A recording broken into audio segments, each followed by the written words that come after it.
going to have a nice time after this session, particularly during the dinner time, to interact and talk. So please come inside.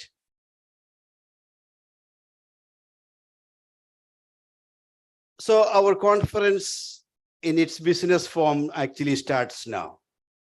We are going to have the opening session, wherein, in fact, the session is trying to contextualize the whole conference, particularly the theme that we have taken up.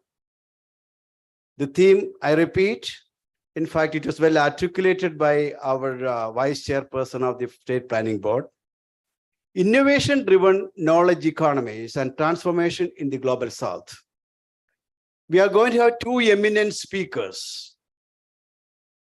And the first speaker is none other than Professor Bendake Lundwal. Professor Bendake Lundwal, I already welcomed you, but at that time, perhaps you were not online, I suppose. On behalf of everyone, we welcome you by remembering the enormous amount that you have invested personally for building up this network, not only by your physical labor, but also by your mental labor and the enormous academic contribution that you have built up, right from your original piece for OECD, wherein the term innovation system was first used.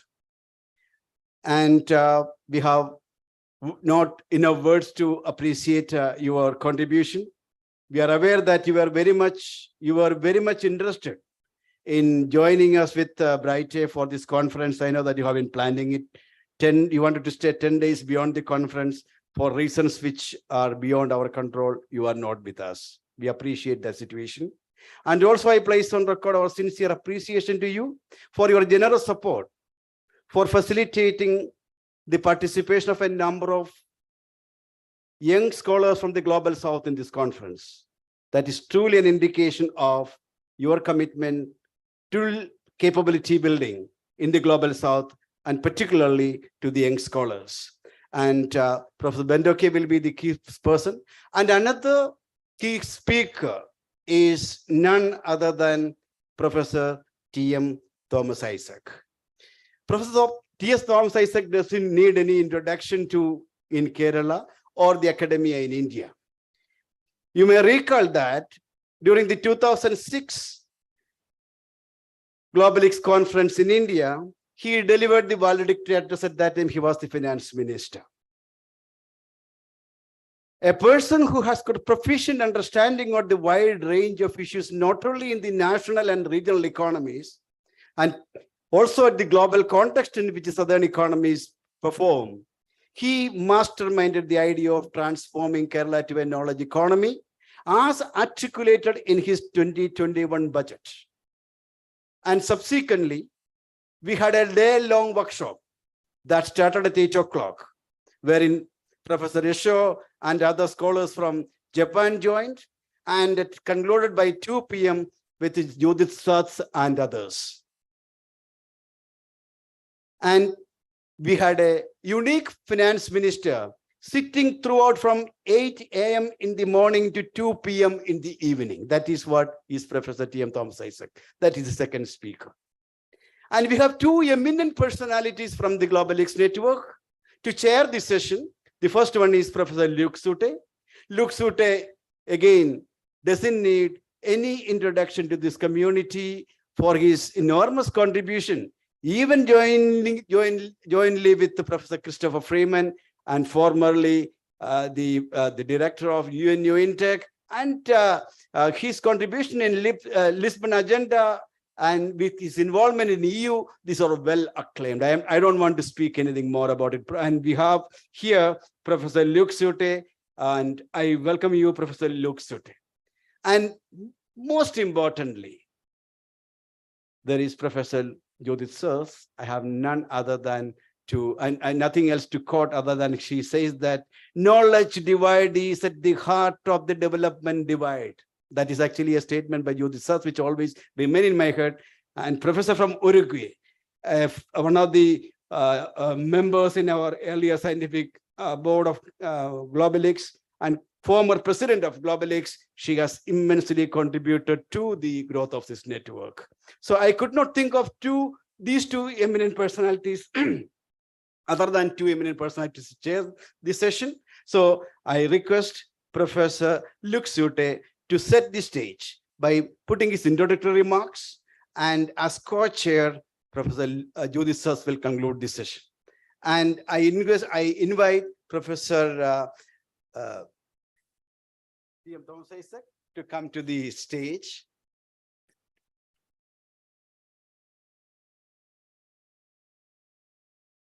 Over to you, Professor Luc Sute, for chairing the session and conducting the proceeding.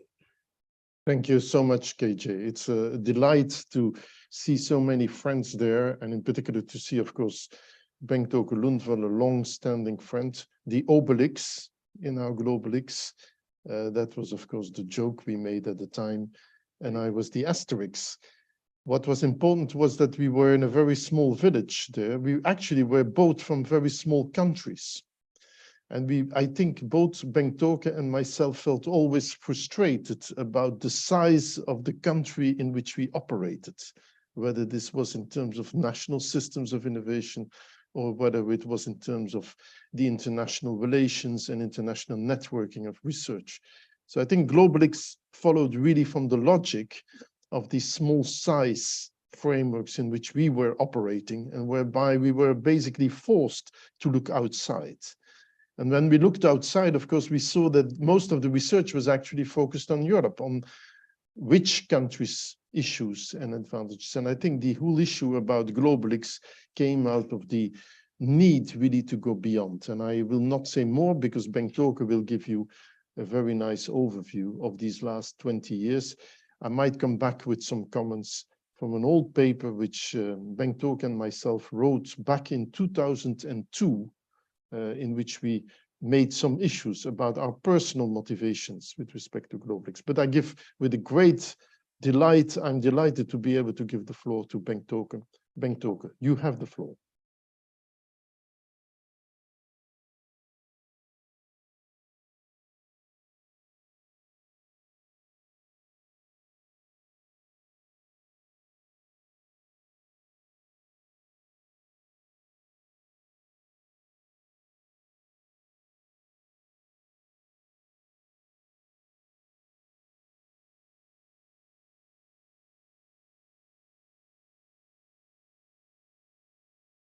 Bengt Åke, I have to say these terrible words, you are muted.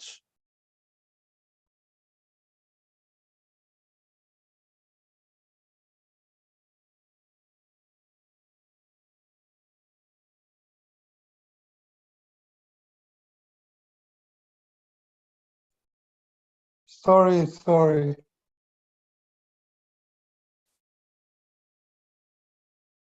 I'm there now. You can hear me? Good. No, I was going to say that it's wonderful to see that Globelics at the age of 20 years is still very much alive. I could see, have a view of the audience, a lot of old friends, but also, even more important, a lot of young, new faces, which I could guess come from very different parts of the world, taking the way they look. I'm going to speak a little about the history of Globelics and point out some major challenges.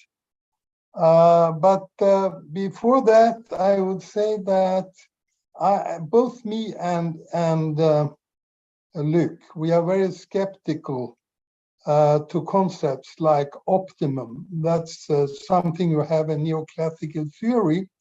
But I think I would like to say that in this very case, we have found the optimal location for an anniversary of Globelics.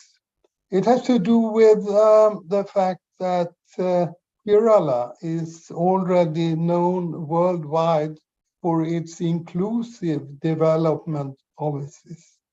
And over the last 10 years, there's been this growing focus on building a knowledge society.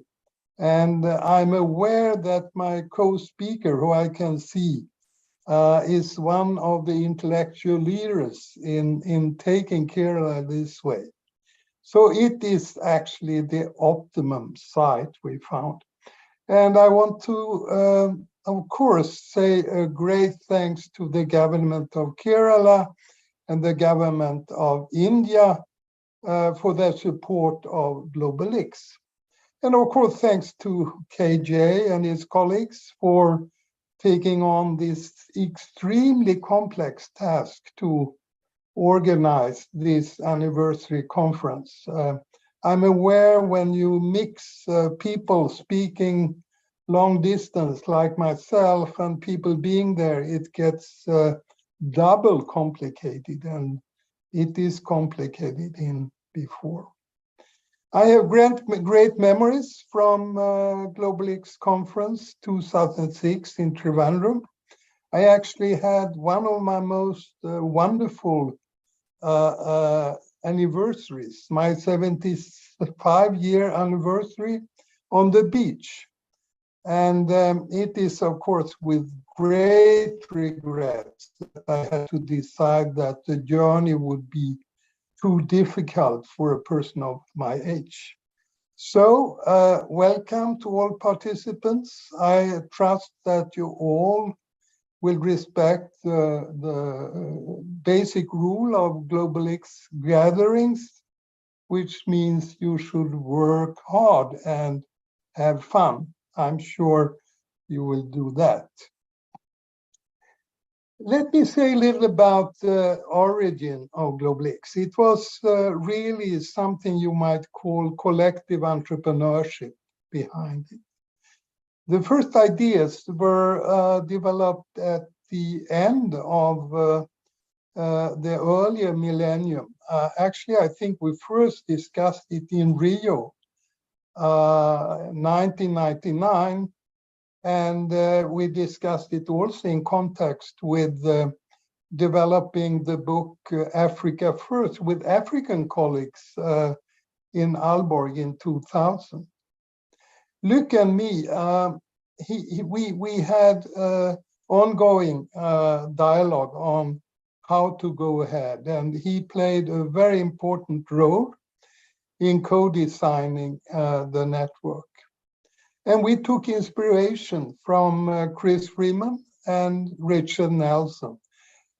Dick, he actually took on a very active role. He came to a series of conferences and was a very important person in Globelics Scientific Board. Several persons from the Global South organized important conferences. Shulingu, China, Jose Casiolato, Rio Mamumuchi, Africa, and together with Dave Kaplan in South Africa. One important part, and I think it's very fundamental for Globelics, are the annual Globelics Academies.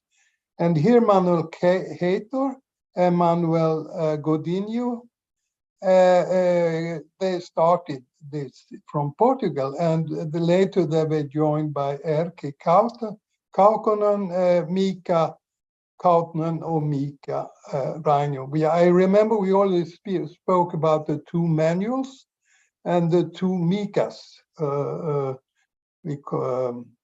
And gradually, the regional leagues were initiated, first in Africa, Interacumed Pataparong in Latin America, Gabriela de Trinit was involved, Africa, Anna Kingiri and Bitrina, China, Xiaobowu and Joseph. And I could use the rest of my time mentioning a lot of other people, including fantastic colleagues who worked with me in the Secretariat over the first 10, 15 years. But I would like to move on. Why did we think Globelics was a good idea? we saw innovation, knowledge, and learning as key to bridging the development divide. And therefore, we focused on fostering new generations of innovation scholars in the South who could help their governments to develop strategies leading towards knowledge-based societies and sustainable development. Second, we saw networking as a good method to build competencies. It was based on a series of positive experiences from networking in Europe. I'm sure Luc remembers we had one of the first networks on evolutionary economics was called UNEDIC, and it ran in the very beginning of the 90s. One thing which has been extremely important for Globelics is the culture. We had a cultural heritage from Freeman and Nelson. And that was, as I see it, diversity tolerance, respect for young people, and interdisciplinarity. And also they had wonderful sense of humor, these two people. So we decided that Globelics should be serious, but not too serious. And as Luc mentioned, me and him, we took on the roles of some comics characters, Obelix and Asterix. You should know that Obelix is very clumsy. He's not very smart. That's me. And Luc, Asterix, he's so smart, you know. And that is, of course, Luc. So when we go back, we can see that the Global Scientific Board, it was actually people we had picked up in different ways, we knew very well, and we had respect for. And it was myself, Luc, Nelson, Freeman, Casiolato, Friedemeyer Kramer. He became vice minister in science technology in Germany. George Nyosi from Canada. Dave Kaplan, South Africa. Manuel Hayter became also vice minister in Portugal and science technology. So they had to leave the scientific board after some years for this. And Shu Linggu from China. But as you see, if you can read the names, there were 9 men and 1 woman. Shu Linggu from China was the only woman. And after that, and I'm very proud of that, we have a very successful transformation of leadership. If you look at the composition of Globelics Scientific Board, it has systematic diversity in terms of gender, age, and geography. And there are, of course, much broader disciplinary work with much stronger representation of development scholars, sociologists, political science, etc. Let me now move on to what I see as 3 challenges. One of them has been there all the time. And my point here is that we should recognize and respect diversity. We should not try to hide it, that we have potential disagreement on how we look at things. There are tensions between development studies, innovation studies. There are tensions between innovation studies versus SDS tradition. I found systematic differences in perspectives in Latin America, as represented by LALIX and Asia-LIX and Africa-LIX. If you look at their respective conference themes, you will find that they have different profiles. And we have old school versus new generations. And I think it's a major task for the scientific board and for the intellectual leaders in Globelics. First, to insist on tolerance and respect for those who are different. We must accept that we have different opinions. And second, even perhaps more important, to initiate interactive learning across this diversity, because diversity can be exploited into a very positive way. One way to do so is to make diverse scholars work together to produce new knowledge, for instance, in big Globelics-wide projects. This is, I think, something you should give priority. The other issue is about fundraising. It's been a constant organizational challenge. To begin with, all the central activities of Globelics were financed from the north, Aalborg University, private foundations, SIDA Sweden, and the EU gave different contributions. But at the same time, local fundraising in the south for conferences and academies were in volume at least, or perhaps even more important. Globelics has a lean organization, but it needs a secretariat with some resources, including the digital ICT presence. You need local funding for conferences, academies, for regional activities. Ideally, there should also be regular funding for the travel of young scholars from the South and for intercontinental research projects such as the Catching Up project and the BRICS project. One issue here, I think, is if you should direct more attention to fundraising, also to the central activities, to sources in the Global South. BRICS countries, enterprises, big enterprises from BRICS countries, trying to get them involved in financing Globelics, because Globelics is there to strengthen the Global South, so it's logic. So I come to the last challenge, and this one has more to do with the content of the research agenda. I think for me now, it stands completely clear that the most important reason for global inequality is the monopolization of knowledge by actors in the North. To illustrate, according to the World Bank, 95% of income from intellectual property goes to the North, 95%. And this is just the top of the iceberg.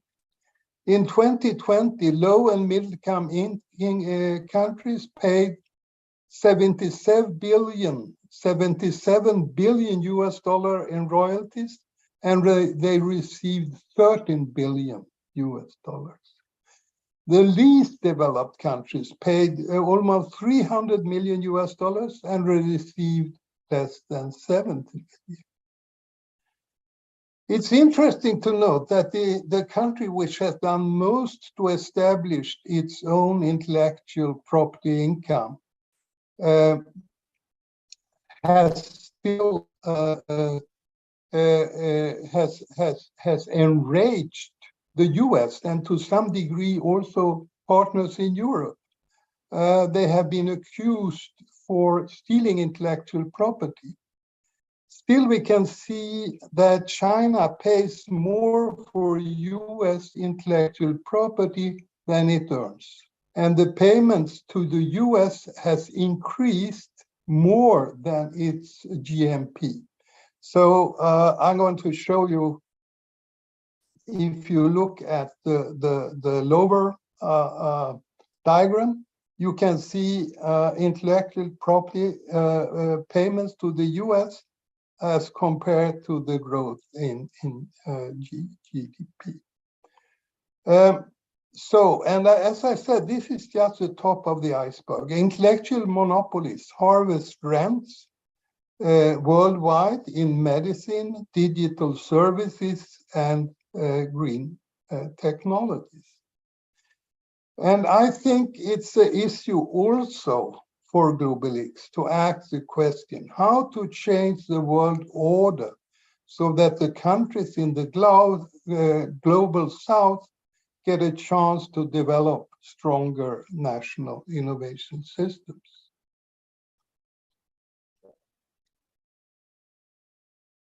I have written some paper, including one for the conference, Globelics conference. I will not be able to present it myself, but it will be there, where I talk about the current world disorder.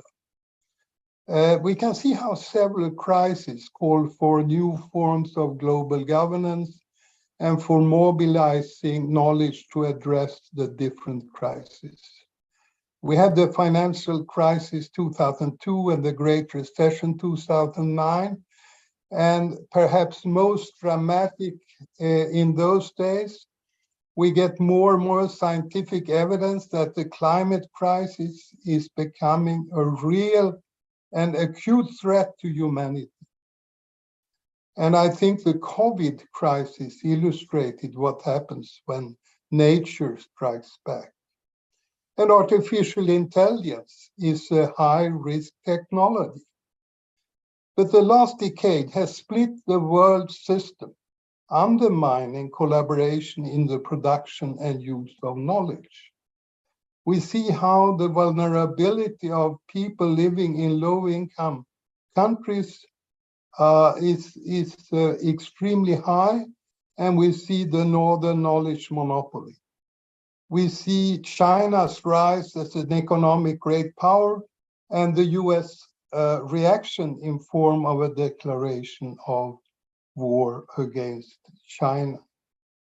I think, therefore, we might need to broaden the Globelics mission.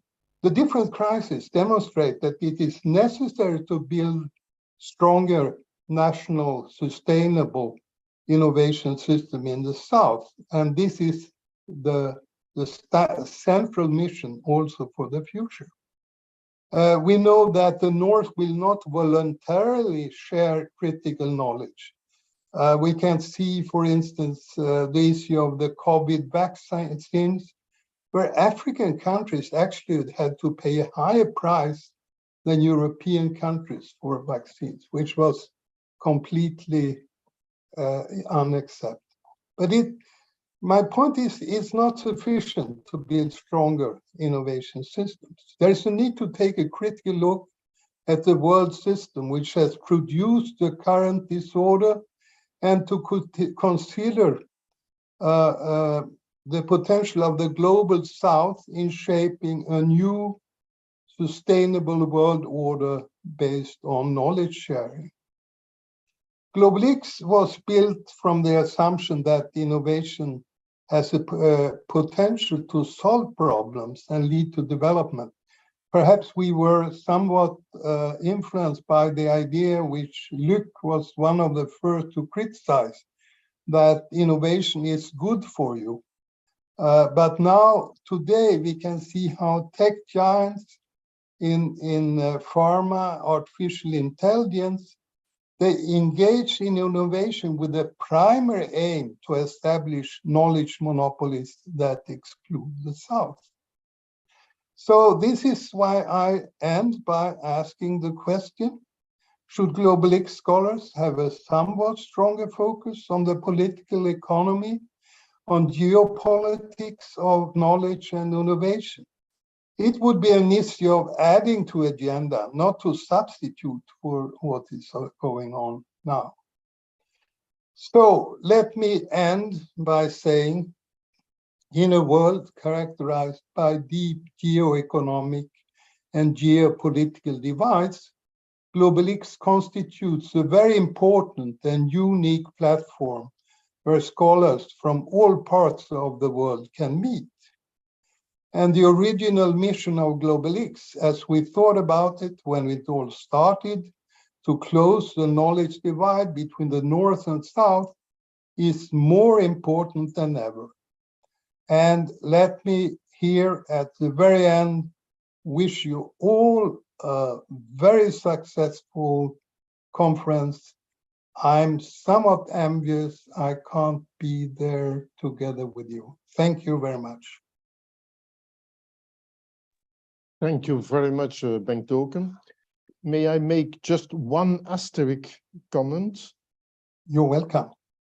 That is that I don't think your birthday party in 2006 was for your 75th anniversary. I think it was for your 65th anniversary. You cannot be that old after having listened to you. That was just an asterisk comment on one of the slides when you said that you had a birthday party in Kerala in 2006 with all of us. I do remember that party for sure, but I do remember you were not 75, you were 65, You my know, dear friends. this is why I never became a great economist. I can't do the math. That's my great failure. You know that. Okay. No.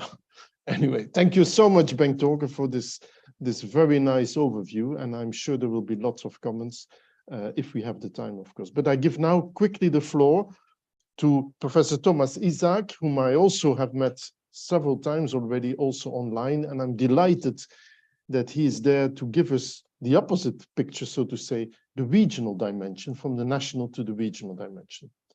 Professor Thomas Isaac, you have the floor.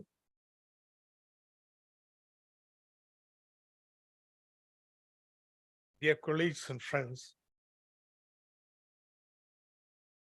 when it was said I would give the opposite side, as someday taken know, I think what I'm going to present is a continuation of the presentation made by Ludwig.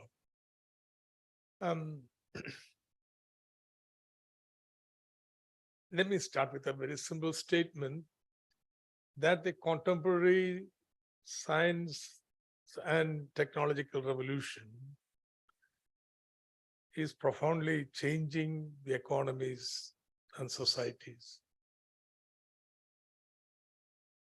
I shall delve into the various impact of this science and technology revolution, but the key impact is a tremendous increase in the productivity that has taken place or is taking place. Now, that increases the prospects of humanity meeting not just the basic needs, but providing fair living to everybody in this globe. Something great. Secondly, with this productivity increase and move to a more knowledge-intensive economy, I think prospects of addressing the nature-society divide is becoming more brighter.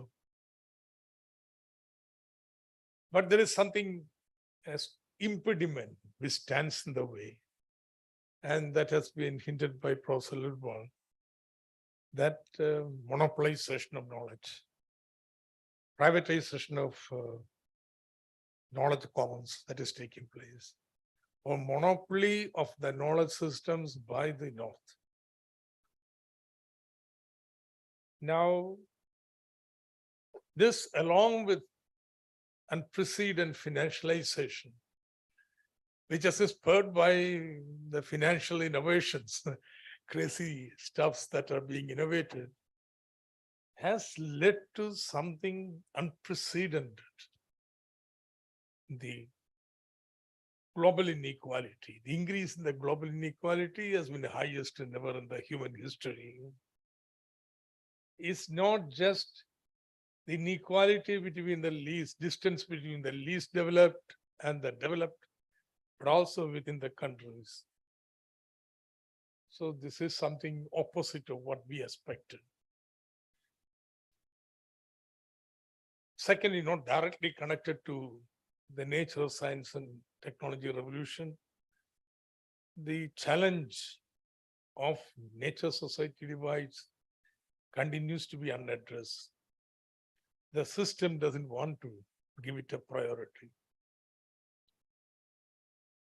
But there is something positive that is taking place, which I think is a positive element. That is not the entire global South, but a section in the global South. The emerging economies are moving forward, catching up. And historical, epochal perspective, there's something not something new. The Portugal, Spanish hegemony had been undermined by industrial revolution. And then continental Europe developed, then you have American era. So it's not something that is new in the history, but the emerging economies, particularly BRICS and Southeast Asia, is catching up. The least developed are left behind. Now, India is one of the emerging economies. Now, there's no doubt India has started accelerating, and growth rate is higher than the global average. Therefore, it will be climbing up in the rank. But the nature of the system is such that it is going to increase the inequality within India.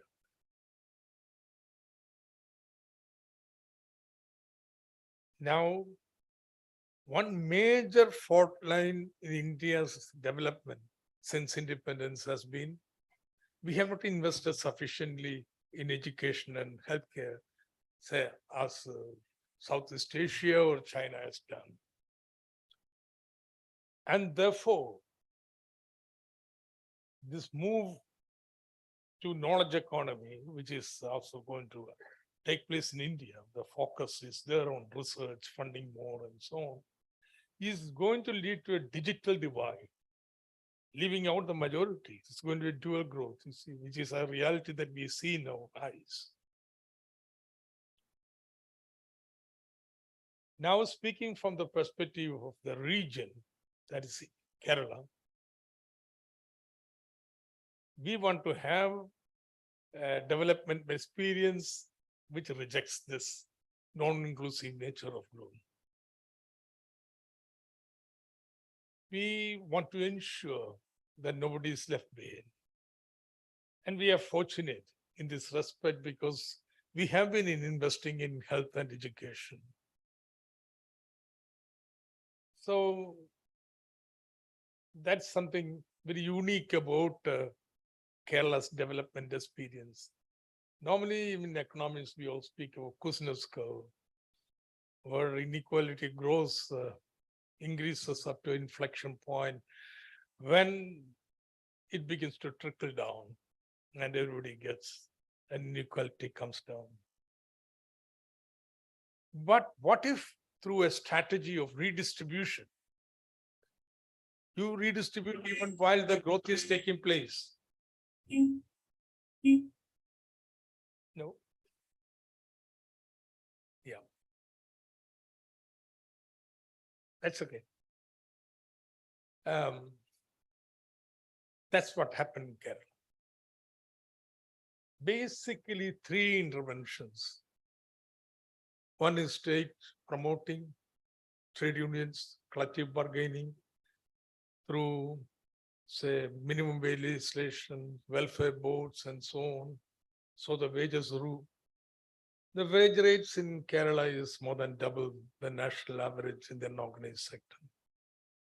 That's a kind of income redistribution. Second, you had,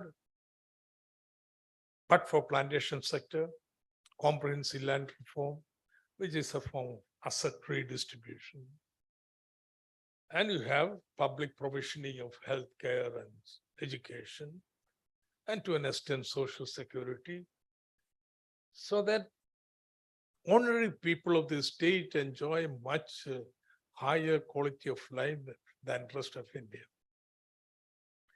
If you calculate the TI of Kerala, so Kerala would be just little above the least developed per capita income, we would be lower or middle income country at TI. So this is something very creditable that you have given a decent life to so many generations of people. And that's what development is about. But there are three new challenges that have arisen. One challenge is that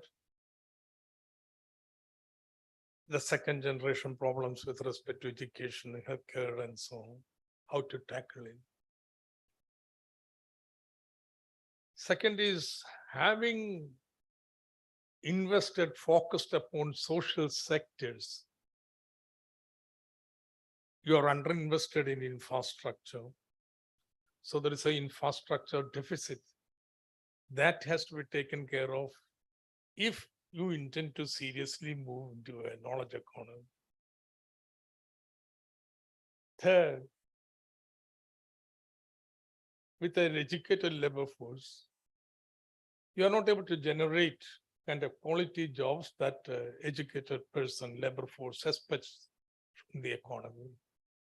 These are the three challenges. Now these are what we are trying to tackle. Regarding the first, improving the quality of services and so on, not privatization, but participation. We have comprehensive decentralization so that people participate to improve the local school system, local healthcare system, and so on. And this experiment has been going on for the last 25 years. And it has had a remarkable impact in terms of improvement of educational standards, healthcare system, creation of rural assets, etc.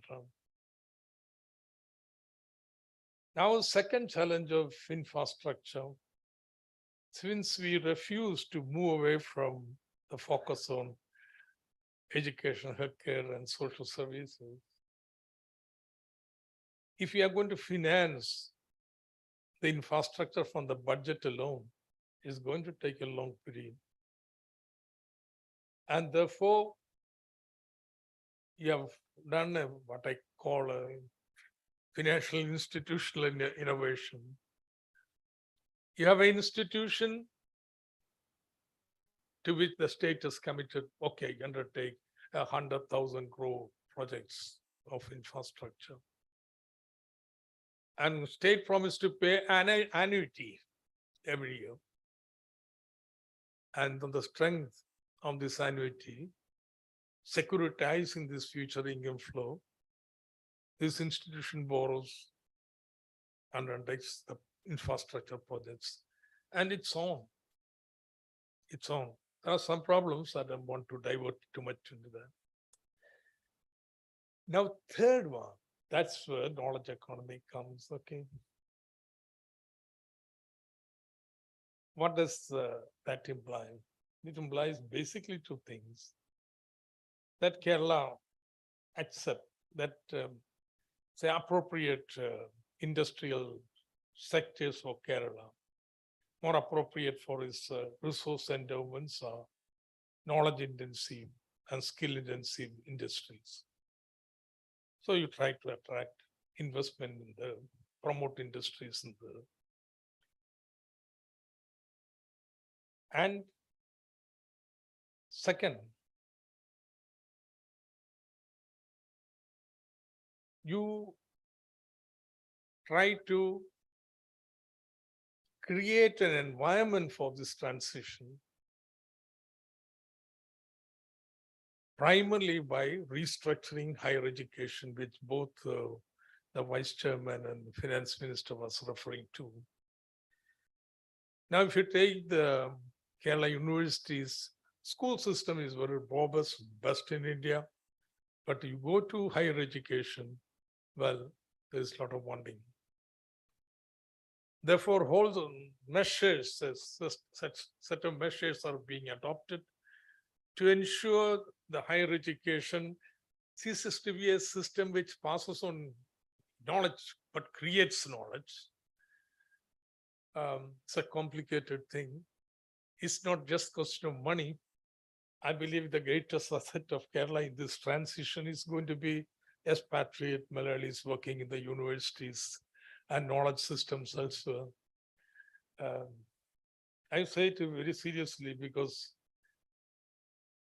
we had offered 500 postdoctoral fellowships of 1 lakh rupees per month, which is equivalent to what is being paid in IITs. But we couldn't get more than 70 in the first year, even after, say, loosening up the strict standards and so on.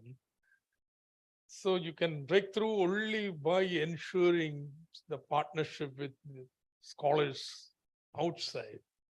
And with the new technologies, it's not the presence, physical presence doesn't matter. So this is a major. Second would be that skilling program. Now, if you look, for example, Kerala has many positive sides to it, but I think the worst side of Kerala would be say, gender. The condition of women in Kerala is far superior to the rest of India, but social status of women in Kerala is no different from the rest of India. Now, I'm not going to answer why it is taking place and so. But one of the reasons that you get marginalized in the economic process itself. While male participation rate in work is 75%, female would be less than 30%. So, but these are eminently employable people, all are educated, they're better educated than men. So you have something like 2 million minimum, some say 3 million women staying in home, housewives in Kerala. Now, in the present global employment scenario, you don't skill them with some standard skills. Suppose you can customize your skilling program with global requirements or industry requirements, customize it. Then it should be possible to provide employment at home or near home to a large number of women. This would be a positive contribution to the gender challenge. Also transform Kerala economy is something like the participation rate would dramatically increase from the present 30%, say even to 50 or 60, that would mean a big change in the economy. Third would be the digital infrastructure. So we are very proud that this inclusive development process and so on. But now you're making a technological transformation, primarily whatever the knowledge, the digitalization of all.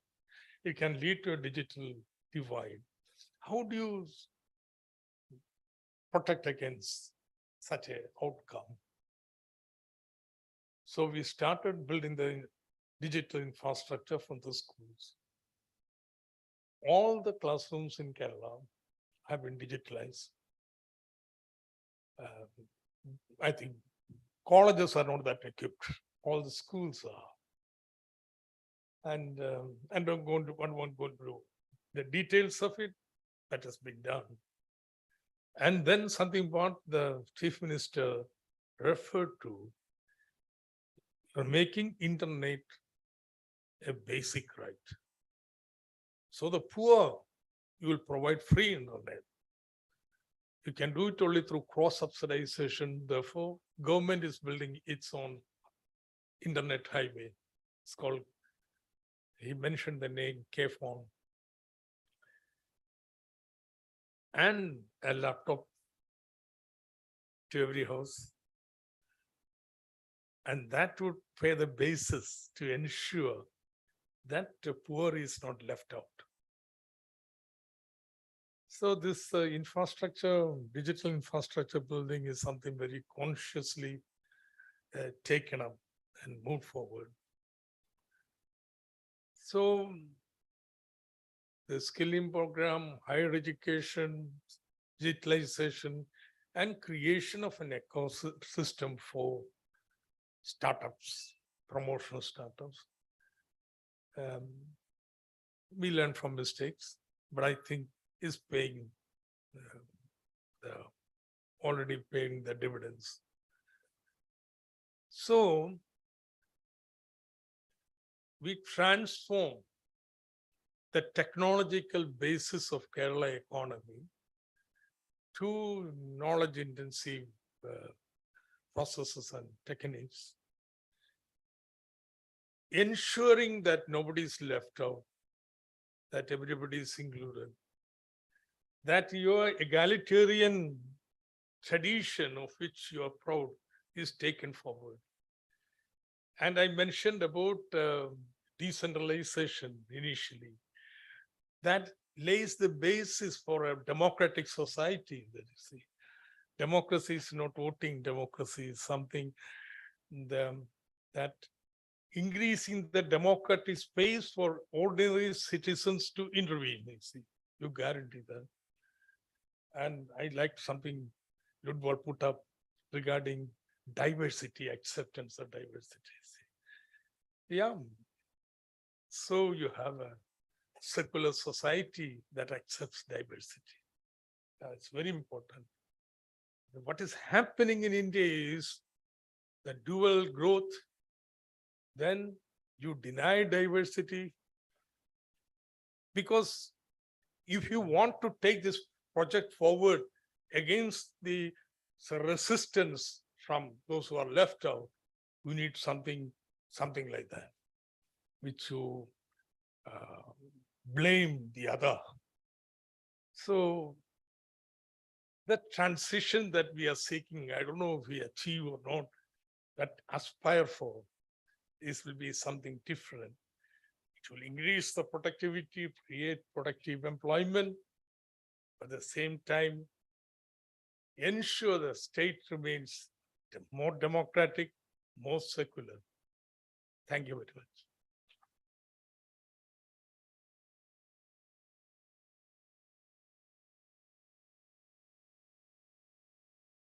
Thank you so much.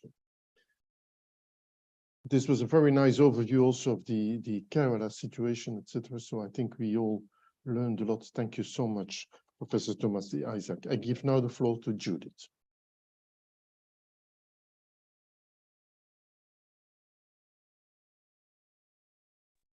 Okay. Thank you very much, Luke. Thank you so much, Bentoke and Professor Thomas, for such inspiring comments. I would like to take the first notion that Bentoke put for us, global disorder. I would say global disorder. When you look at our first conference in 2003, who could have thought that 20 years after, that is in the present, we should live in such a disorder, with war, with racism, with the problem of migration, with everything we have in our hands now. So it's such a terrible situation we are living in. So yes, global disorder, whatever it means, and all it means is a framework for our thought and for our reflections. Then I would like to take the second issue that Bentoke put forward, interdisciplinarity. And I would add that when he said that at the beginning, there were most white male from the North, I would say that they were mostly economists, not only white men from the North, they were economists. And now it is true. There are all kinds of people in the Globelics network, political science, sociologists, anthropologists, whatever you want. And this is an enormous richness because we're talking about knowledge. And knowledge has to do with economy in the double sense that it impacts economy and economy impacts knowledge production, but not only. And if you miss all the other issues, we are missing the whole story. So this is really great, and it is great, the insistence on tolerance. What we most need is tolerance, and be humble with the knowledge we have in relation with the knowledge others have. So this is really great. And then I come to the big convergence between what Bentoke said and what Professor Thomas said.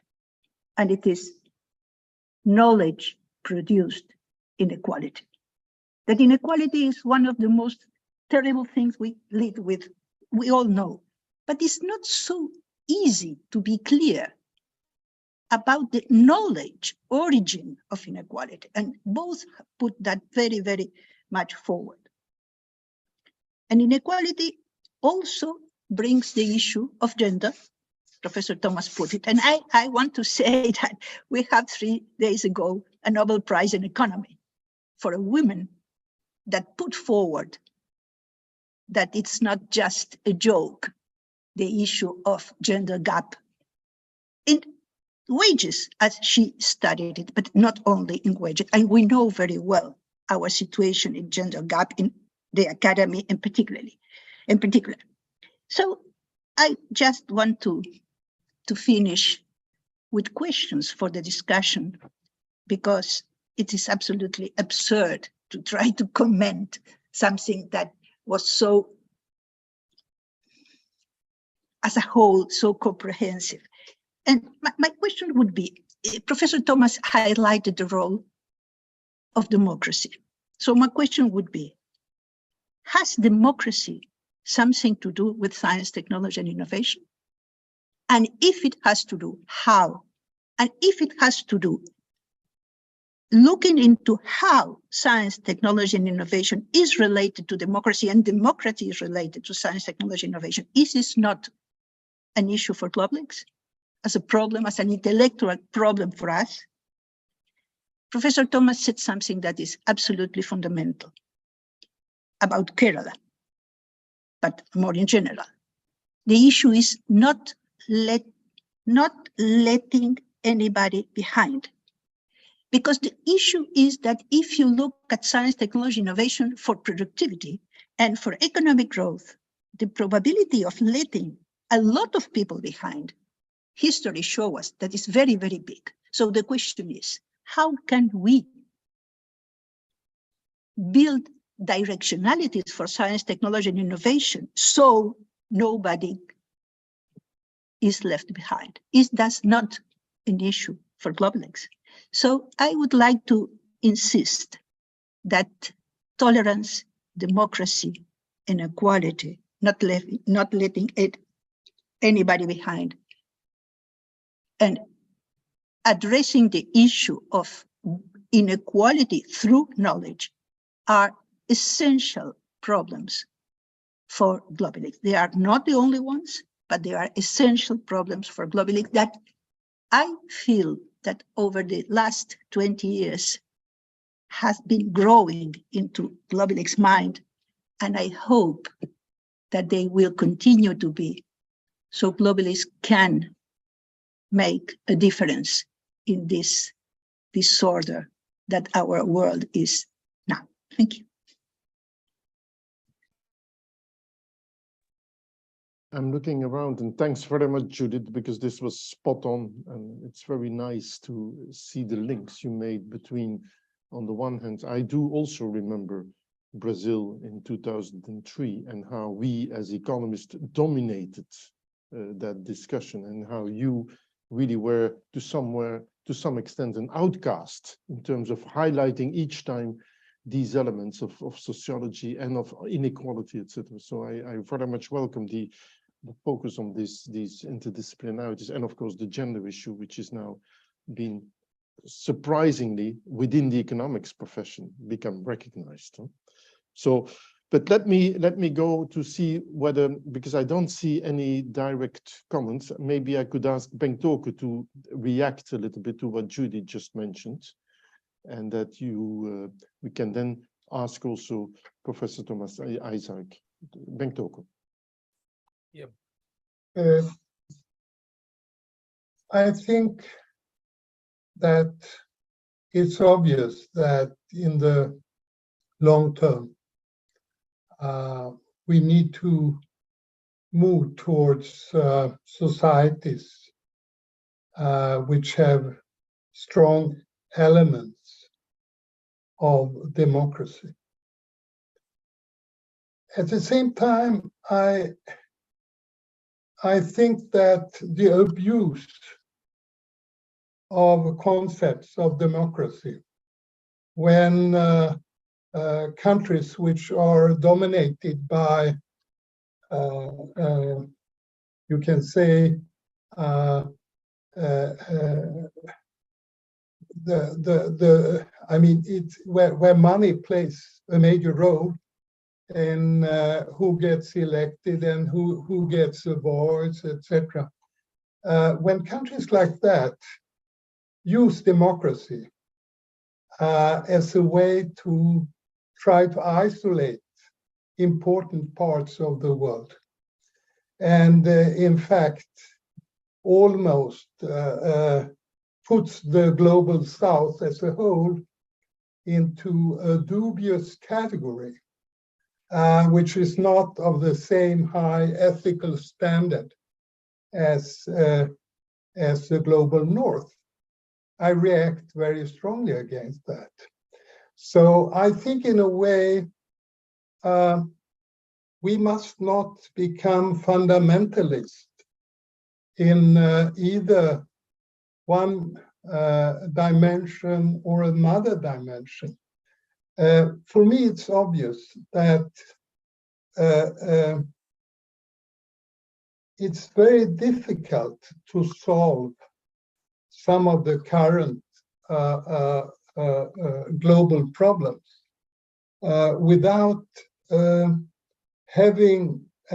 without changing political systems to become more long-term, to look into the future and to be willing to, and here, I mean, it's true that our parliamentary democracy as it works has not been very good at stopping either the climate crisis or the growing global inequality. So I must say, I think we need new forms of governance, and of course, the more they open up for all categories of people in taking part in decision making and in shaping the world, the better. But I as I said, I'm skeptical to this kind of some of those more missionary style we see from the North and the West when it comes to the rest of the world. I think transforming countries which are now far from the ideal of democracy into something like that will take time. And I think we need to engage with all kinds of countries in our attempts to transform the world into something which is less disorderly. Thank you. Thank you, Bengt Åke. There are coming in lots of questions in the chat. Maybe I could ask this one directly to Professor Thomas Isaac, and this is the one from Andrew Roberts Cummings, because it's specific to the statement in this chat is, but maybe Andrew, you can put it yourself. Inclusive participatory democracy in Kerala is a model to be critically studied to learn in relation to transformation of the knowledge society. And it links up to what Bengt Åke was just mentioned about the nature of democracy. So please. Yeah, I could ask, I mean, do you have let's say the innovation system, does it really have a territorial focus? Does it get down to where the people are participating, or do you have a participation in more social processes? And actually the science and technology and innovation, it continues to be centralized even in a small state like Kerala. I notice in El Salvador, CTI is fragmented, weak, and totally centralized, unfortunately. Professor Thomas Isaac, yeah, please. Democracy means people participate to decide the governance system. But to me, it goes much beyond representation. Going beyond representation for direct participation to the extent possible on the principle of subsidiarity. Now, democracy, whether it will be voting or direct participation, requires information. It's something like the perfect information, the perfect competition system. You need information. And that's where information technology becomes important. Now, may say with information technology, its developments, it's easy for you to find out, get information. But the fact that this information system is increasingly controlled by multinational oligarchs, controlling news outlets everywhere. Just read Noam Chomsky's manufacturing concern. That should be enough to give an idea of the way the information technology can be used to control people. So this is the big challenge, you see, that increasing control of the information technology by corporate interest or even state, that is erodes the space, democratic space. That's where I find direct participation at local level on the principle of subsidiarity interesting, because you are not dependent upon the information system provided from outside. You know what your neighbor does, other persons does. You know your school, you know your hospital, you know your farm, and the information is, a decision is made on the direct information that you have. So one way to challenge the world in not new information order, the present information order. In fact, you had this new information order resolution 30, 40, nearly now 50 years back. But the existing information system, one way of challenging is devolution of responsibility and power to the local place. There, more informed decision can be made. Secondly, for Sir Judith's question, my response would be to have innovations which can bypass the corporate control of the information flow. Free software movement and so on, that becomes very, very relevant to see. I think is very, very vital to ensure, to prevent the corporatization of information technology. One great achievement of Kerala, digitalization school, entire digitalization has been on basis of free software. Okay, I think something very creditable. Our electricity boards will say government policy increasingly use the free software. It's a slow process. You have to take into account what your stakeholders also feel. But nevertheless, the movement is towards that. So I think Globelics and so on have a very important role to play, because there is a big fight going on of freeing the information system from the control of you. Thank you very much, Professor Thomas Isaac. I think this is a very important point, and thank you for bringing this up to the floor. We still have questions, but I'm looking at KJ because I know that we can continue like this.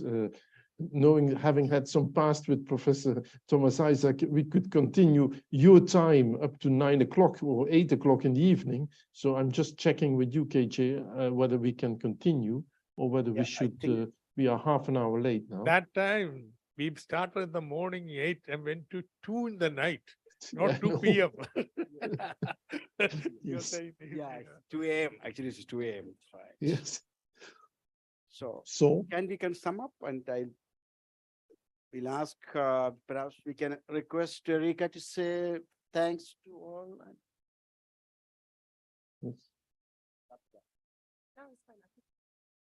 You would like to wrap up, Luke, or how do you conclude somehow? Well, I think that this was a fascinating discussion, because Yeah. why I mentioned it was contradictory was because Bangtoke started from his past and from everything which has passed over the 20 years with, of course, the current situation of the global disorder. We didn't talk very much about this, as a matter of fact, and I think it's illustrative maybe to some extent in terms of the difference between the North feeling more at the moment the global disorder, because it's no longer the hegemony of the old Washington consensus or the old Northern consensus, and the emergence of, for instance, the G20 as it was taking place in India, with shifting multipolar political positions. We didn't really discuss this, but I'm sure it will come to the fore in the next meetings. I think what was very important also was, of course, the issue about the nature of the Globelics community as being culturally diverse, tolerant, and I very much like, of course, the point also made by Judith about the multidisciplinary nature. We are living 20 years in a very different disciplinary world. I think the issues about transformation, transition, involve much more different sciences than just economics, political sciences, as Judith mentioned, sociology, anthropology, various other areas. And I think this is an enrichment of the way we can debate about those issues. Absolutely. And the gender issue is another one, which I think it's perfectly timely to raise it.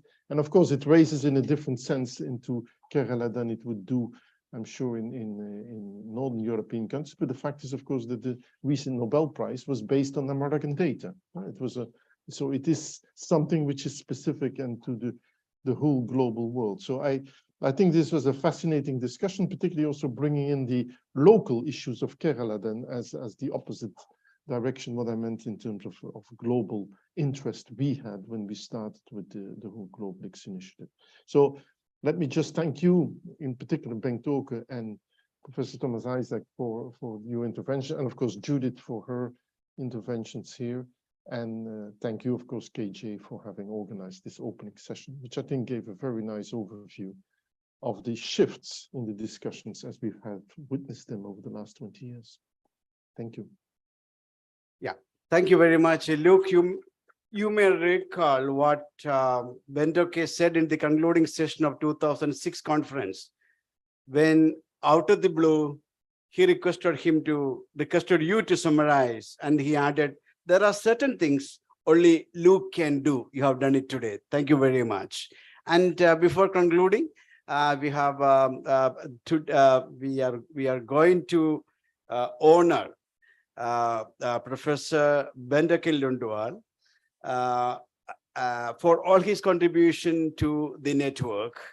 And we are actually honoring him as a representative of the collective that worked with him to build up the network.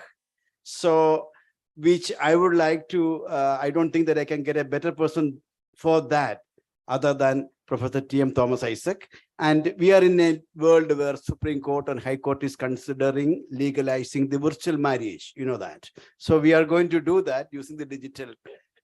Okay. So he should be getting ready for, Bal, are you ready for that? Bangtoke, are you ready for that? Are you ready for that? I think I'm ready for this. I don't know what's going to happen, but honoring, yes. Hopefully nothing embarrassing will happen. Yeah, this is honoring you with a typically Indian-made cloth, which you know it, and I think yeah, that's right. You are too smart. You are also smart. You thought you are not smart. Very good. Very good. Thank you. Thank you. Thank you very much. Thank you very much. Okay. So now, I just yeah, you have done it. You have done it. Okay. Like oh, very good. That's it. That's the way. Is that okay? Okay, I think our president is here, and I'm requesting Professor Erika Kramer to honor Professor Theodore Isaac. You have seen how to do that? Yes. This is called learning. Yes. Learning by doing. Please, yeah, he's going to honor you for, I think, his contribution to Globelics network and the setting. Yeah, that's it. And as I told you, he was from 2006 onwards, in fact. In fact, I must say that this conference is actually his idea after the February international workshop. He suggested, why don't we have the conference here? And his successor took the agenda forward in letter and spirit. That's what later Professor Balagopal announced it. That's it. Thank you very much. And you are now free, and we are going to have a cultural, what is called entertainments, cultural evening. This is a dance program. And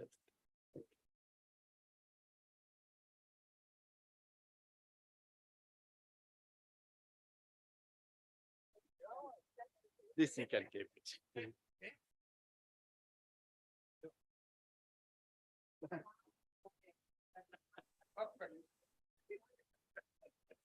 Yeah, within 5 minutes, are they not ready? You have to there to come through. Yeah. There within 2 to 3 minutes time, the dance program will start. Then we'll have the dinner. It will be brief. Yeah, kasera